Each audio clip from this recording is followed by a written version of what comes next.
All right, now to our next conversation. Yesterday, we spoke to the regulator, CBN, on the planned launch of eNaira, which should be accessible from October the 1st. Today, we'll be talking to Adebajomo, president of Fintech Nigeria, to react to some of the ideas which the CBN is working with. Great to have you on the program. Good morning.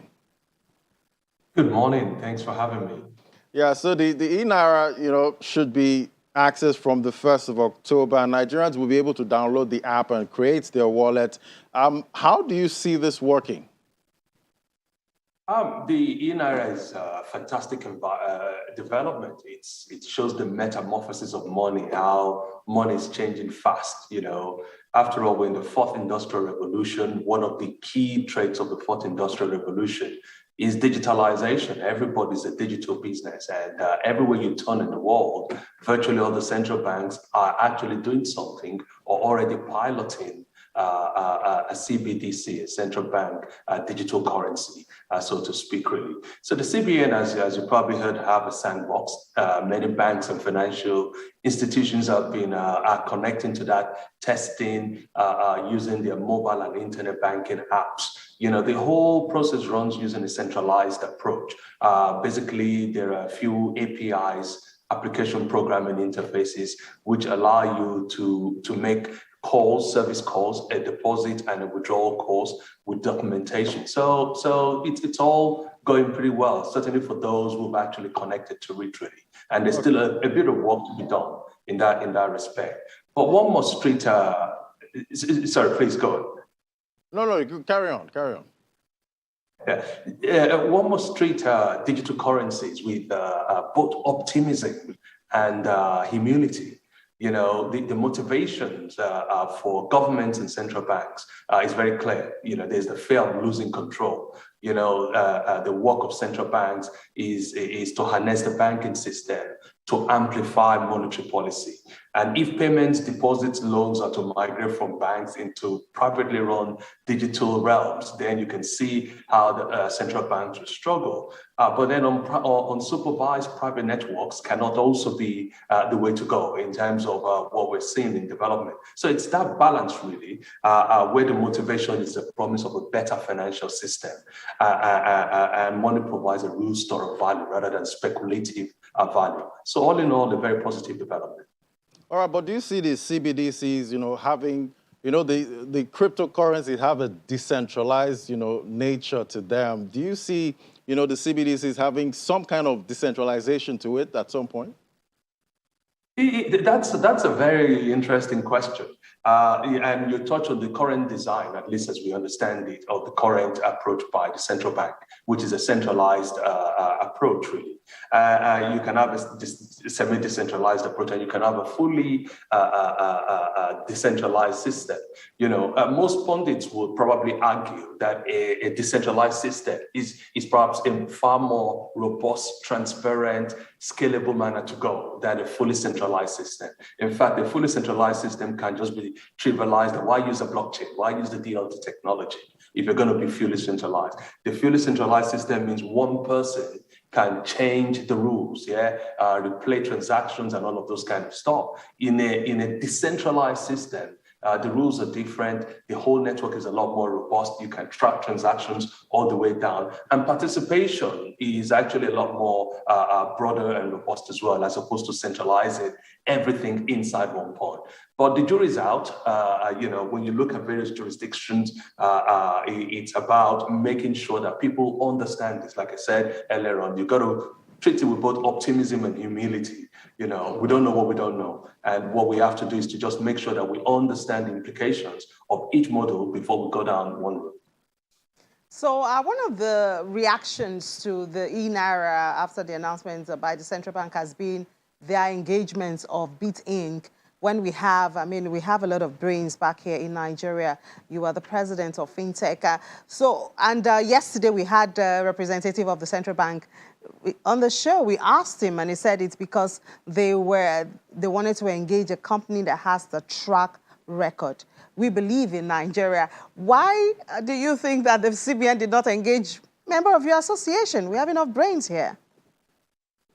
The CBN is is entitled to its own decision. And I think, to be quite fair, they probably responded in a press release at the time. And of course, as you mentioned yesterday, our energies is actually now to focus our attention on the other critical requirements that are required to build a CBDC. I mean, we must not lose this opportunity. It's not just about building a CBDC. We're building a digital economy where Nigeria has to be right at the center of a thriving powerhouse of digital economies in Africa, basically. So if we lose the trick is we focus so much on the central bank CBDCs. What we all must be doing, including the central bank, is to say, what are the other opportunities available where Nigerian companies, Nigerian players can actually participate, develop a stronger ecosystem, and create jobs in Nigeria and position Nigeria as the digital powerhouse for Africa. And they're quite still a lot. Like I said, really, we all tested the sandbox. Where do you locate the CBDC? Is it going to be somewhere in the cloud, or is it going to be physically in the country? There are security implications depending on where you choose to locate your CBDC, in case you have a quarrel with some parts of the world and the cloud is cut off, for example. There are new opportunities around KYC validations, where we have strong systems in the country already. There's security. Programmable money, which is what CBDC is, offers huge opportunities for data analytics, mining, all sorts of R&D. So these are all ecosystems that I believe are still up for grabs. And with the right mind, with the right motivation, the central bank, together with Fintech Nigeria and every other participant, can actually build and support a thriving Nigerian ecosystem that not just supports Nigeria's digital thrust, but also efforts within Africa and the rest of the world. So can you locate some value chain opportunities with this, CBDCs? Yeah. So if you look at the value chain, really, there will be clearly, there are processes, there will be winners. There will be people who are actually going to find it disruptive, basically, because if you look at it, really, the CBDC is about disruption of money, as we know it. And that's why even the central banks have to be thinking very carefully about how this thing is going to impact that disruption. Opportunities will abound. One area is clearly remittances. If you look at the way remittances is done, it offers opportunity to make it a lot more seamless. It allows a level of control for the central bank in terms of managing the exchange rate as well. So remittances would be clearly one area. Financial inclusion is a phenomenal area. That's the one that is the biggest use case that is being trotted all over the place, really. But when you think of financial inclusion, it means that you can get that assistance exactly to where it is, and you can actually channel it the way you want. So, for example, if you give social support and you say, you know what, you can only buy food with this and not beer. Digital money will let you do that. You can actually program how that money is used as a way, really, and target the support, the aid. I mean, people talk about fraud and all of those. So it offers opportunities and control to prevent fraud. Fraud will always happen, whether it's physical money or whatever. But more importantly, it's the talent pool around the ecosystem that if we build this properly, we can really develop a strong talent pool. We can use it to develop the economy and also export and share within the Africa region as well in terms of cross-border payments and cross-border currencies as well. Well, I really like the example you gave, about, for instance, they want to give, maybe use the eNaira and say, okay, you can only use this to buy food, you can't use it to buy alcohol, because it just brings back the picture of when the government was trying to reach, a lot of Nigerians to buffer the effects of COVID-19. So, I mean, it can really serve. But then one question that comes out of that is also that this is a highly technological platform. And when you talk about financial inclusion and you talk of the spread of technology or of data or even network, then it becomes a challenge. So how do we hope that this eNaira can accelerate financial inclusion, since it's so demanding when it comes to technology, and this is not something that is common to every Nigerian? You know, the technology complexities can be and will be disguised from the end users. It has to be. You know, we all drive cars and don't really worry about the engine, just start it. We use cards, you know, but if you look at the Nigerian architecture for payments of cards, POS, you know, it's going to blow your mind. You shouldn't have to, but, you know, that's what it is. But the end user is just a simple card you put in your transaction. That is the way the end user will, if you like, consume the service. The user experience will be pretty simple. You will just go on your mobile app, so with your bank, and you'll just be able to buy eNaira into an account or wallet, or transfer eNaira. Or you can do it via internet banking, USSD. You know, it offers opportunities for people to actually provide cards for eNaira as well. So, you know, rather than writing checks, paying online with a card, you know, you could be using the central bank's chip plumbing, you know, to just go through. So it's really not going to be too daunting, quite frankly, for the end user. Financial inclusion will carry many forms and many shapes.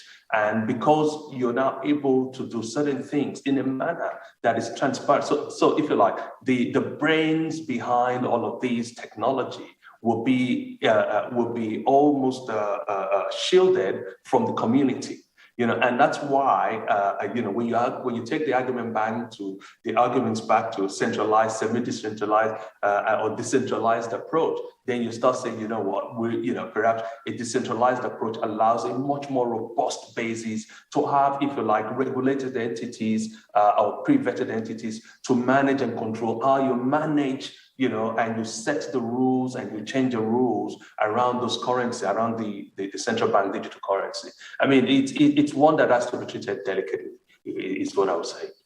Right, but how is your association, you know, deepening capacities in blockchain, you know, so that, you know, the CBN can bring more business to, you know, fintech companies?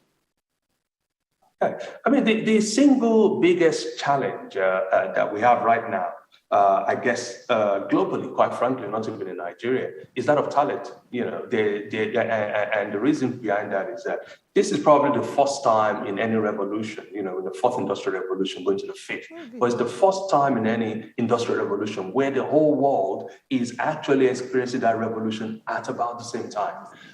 You know, if you think through the telegraph, the steam engine, the